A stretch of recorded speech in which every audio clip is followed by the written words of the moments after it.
රටේ තරුණ තරුණියෝ හැමෝම මාර ලොකු විශ්වාසයක් තමයි චීවරය ගැන තරුණ භික්ෂුන් වහන්සේලා හැටියට අපි ගැන මේ වෙලාවේ තියලා තියෙන්නේ. එහෙමයි.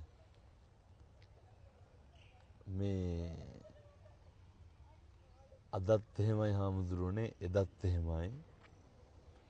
මේ සිවුරට කොච්චර එක්කහු වෙනවද කියනවා නම් සිවුරේ බලපෑම ගැන මේ කියන්නේ. එහෙමයි. රටක් විතරක් නෙමෙයි.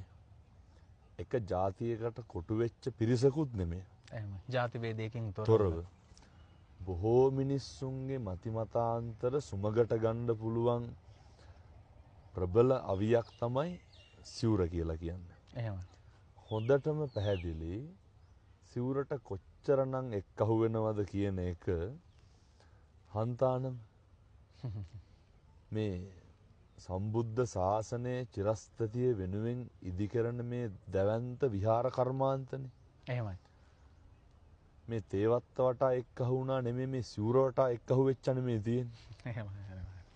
එතකොට ලෝකයක් දන්නවා මේ දවස්වල ධර්මදේශනාවලට තරුණ මහත්තුරු එකතු වෙන තරම්. දසදහස් මන් දැන් මේ ඊයේ පෙරේද මේ දකුණේ 15000ක විතර තරුණ පිරිසක්. 15000කට වඩා වැඩි පිරිසක් මේ සිවුරට එකතු වෙන්නේ. ඒ වගේම අපේ දැන් බස්නාහිර වැඩමුළුවට තරුණ තරුණියෝ 20000ක විතර පිරිසක්. කියන්න හිටියේ.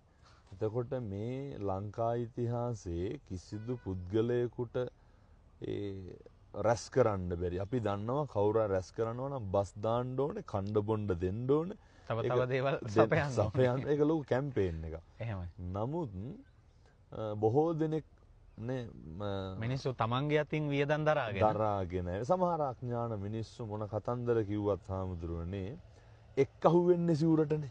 එහෙමයි. ඒ හින්දා මේ සිවුරට එක්කහු වීම කවදාවත් හාමුදුරුව අවභාවිතා කරලා නැහැ ඒ පිරිස. එහෙමයි. ඒකට හොඳම සාධකයක් තමයි මේ ඉඳගෙන අද කතා කරන මේ හන්තාන. ලෝකයක් මිනිස්සුන්ට වඳින්න තව අවුරුදු 100ක් එපිටින් එහාට ගියත් මේ සම්බුද්ධ ශාසනය බැබලෙන්න වැජබෙන්න ඕන කරන මේ කන්ද උඩ ඒව අපූර්වට ඒ කර්මාන්තය නිර්මාණය වෙලා තියෙනවා. එතකොට මින් මතුවටත් කවදාවත් හොඳක් මිසක්කම් වැරද්දක් වෙන්නේ නැහැනේ. අනිවාර්යයෙන්. ඒ නිසා ලෝකෙටම දෙන්න තියෙන පණිවිඩය තමයි මිනිස්සුන්ට හොඳට හිතන්න පුළුවන්. මිනිස්සුන්ට මේ තැන්වලට ආපුහම මේවා හොඳට තේරෙනවා. දකින්න පුළුවන්. භික්ෂුන් වහන්සේලා සමහරක් භික්ෂුන් වහන්සේලා ඇති ඒ අදහස හරි වැරදි විදිහට අවභාවිතා කරන්න උත්සාහ කරන පිරිසක් සිවුර. මේක මේ සමහර වෙලාවට තරුණ සමාජයේ අපේ මේ ගිහි සමාජයේ කවුරු හරි භික්ෂුවක් වටා දැන් වහන්සේ ධර්ම දේශනා කරද්දී දසදහස් ගණනක් පිරිස පිරිවරාගෙන ඉන්නකොට මම දැක්කා අර තීන්දුව දෙන්න කලබල වෙන්න එපා. තීරණ ගන්න කලබල වෙන්න එපා.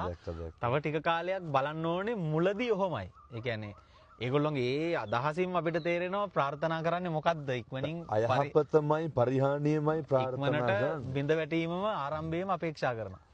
එතකොට ඇත්තටම මේ දක්වා අපේ සමහර භික්ෂුන් වහන්සේලා භික්ෂූත්වය චීවරය Tamanගේ භූමිකාව හරිම සෞත්තු විදිහට දේශපාලනඥයෝ වෙනුවෙන් පාවිච්චි කරපු හින්දා සමහර මිනිස්සු ඒ කෝණයෙන් අපි දිහාත් බලන එක අසාධාරණයකුත් නැහැ. හැබැයි අපි ඒක එහෙම නෙවෙයි කියලා ලෝකෙට අමුතුවෙන්ම ඔප්පු කරන්න යන්න අවශ්‍යත් නැහැ. මේ කරගෙන යන කටයුතු වලින් අපි දන්නවා නම් අපි මොකක්ද කරන්නේ කියන එක හිතට එකඟව මේ ලෝකයේ කිසිම පරිබාහිර කතන්දර අදාළ නැහැ. මොකද බුදුහාමුදුරුවන්ටත් කොච්චර ගැරහුම් තිබ්බද හාමුදුරුවෝ. හැබැයි මේ සිවුරට ඒ දෙසටක් මිත්‍යා මත තිබ්බ මුළු ඉන්දියාවෙම ඒ ආගම් නව චින්තනවාදී දර්ශනයකට යොමු කරන්න පුළුවන් වුණා නම් රාජ්‍යත්වයේ පවා ඊට ඈඳ ගන්න පුළුවන් වුණා නම් අපි ඒ ශ්‍රාවකයෝ තව මොනවාද මේකේ කරන්න බැරි. එහෙනම් මං අයත් තියෙන පණිවිඩය තමයි සිහිපත් කරන්නේ සිවුර සුදුසු දෙයට උචිත විදිහට භාවිතා කරනවා නම් සිවුරට මේ රටේ මේ ලෝකේ කරන්න බැරි දෙයක් නැහැ. ඒක හාමුදුරුවෝ කීප නමක් අදටත් ඔප්පු කරගෙන යනවා. මම මගේ හදවතින්ම හාමුදුරුවන්ට ආශිර්වාද කරනවා. මං කියන බණ පදයක් ගානේ හන්තාන වගේ තව තැන් 100ක් මේකේ හැදෙන්න ඕන ලංකාවේ. කෝටි ගාණක් තරුණ තරුණියන්ගේ අනාගතයේ අභියෝග ජය ගන්න පුළුවන් පෞරුෂත්වයකින් හෙබි පිරිසක් බිහි කරන්න නොමග යන පිරිස ඇදලා අරගෙන කොටින්ම සමාජ මාධ්‍ය ගැන කියනකොට මතක් වෙන්නේ හන්තාන හාමුදුරුවනේ. ඒ නිසා සමාජ මාධ්‍ය භාවිතයේ තුලින් අවභාවිතා වෙන්නේ නැතුව කොහොමද ජීවිතය හදාගන්නේ කියන එක උගන්වන්න රාජ්‍යයකට බැරි වුණා, ආණ්ඩුවකට බැරි වුණා. නමුත් ඒක හාමුදුරුවෝ කරනවා. ඒ නිසා මේ වෑයම හුදෙක් මේ සසුනත් සමාජයත් ලංකාවත් මිනිස්සුන්ගේ සුගතිය වෙනුවෙන් මිසක්කම් කාගේවත් කොන්ත්‍රාත් එකක් නෙමෙයි. හාමුදුරුවෝ සද්භාවයෙන් කරන කටයුත්තක් කියන එක හොඳටම පැහැදිලි. හදවතින්ම ප්‍රාර්ථනා කරනවා හාමුදුරුවනේ කැස්සක්වත් හැදෙන්න නම් එපා ඔය යන ගමනට. ඔය කරන වැඩ තව දුරටත් හොඳට කරන්න. ගොඩක් පිං හාමුදුරුවෝ. ඔබ වහන්සේත් ඇත්තටම අපි දැන් සම වයසේ මම හිතනවා මට වඩා අවුරුදු කීපයක් බාලයි. එහෙමයි හාමුදුරුවෝ. එතකොට අපේම පේරාදෙණිය විශ්වවිද්‍යාලයේ එක විශ්වවිද්‍යාලේ ඉගෙන ගත්ත එකම චීවරයේ දරාගෙන ඉන්න තරුණ භික්ෂුවක් හැටියට අපිට ලොකු සතුටක් ඒ වගේම සංඝ සමාජයේ හැටියට ලොකු අභිමානයක් තියෙනවා. ඔබ වහන්සේ සාමාන්‍යයෙන් විවිධ විදිහට සංවිධානය කරලා තරුණ තරුණියෝ දහස් ගණනක් ගෙන්නන්න ලොකු ඕන කෙනෙකුට පුළුවන්. එහෙමයි. හැබැයි ඔබ වහන්සේ මේ ආයාසයෙන් කරන දෙයක් නෙවෙයි.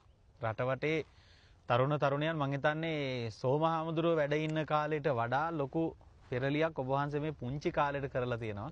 ඉතින් මේක මේ විදිහටම මොන බාධකාවත් විවිධ විදිහට චෝදනා ඉස්සරහට එයි. තව ගිහි පැවිදි දෙපාර්ශවයෙන්ම විවිධ අභියෝගයේ ඒ කිසිම අභියෝගයකදී නොසැලී නොබියව මේ ශාසනයේ චිරස්ථිතිය වෙනුවෙන් ඔබ වහන්සේගේ මේ ලබා දෙන අමිල දායකත්වය ඉදිරියටත් ওই විදිහට ලබා දෙන්න තරුණ භික්ෂුවක් හැටියට ඔබ වහන්සේ පසුපසින් අපිත් සදාකාලිකව ඔබ වහන්සේගේ මේ ගමන තුල ඉන්නවා කියලා හදවතින්ම මතක් කරනවා. ගොඩක් පිං හාමුදුරුවනේ.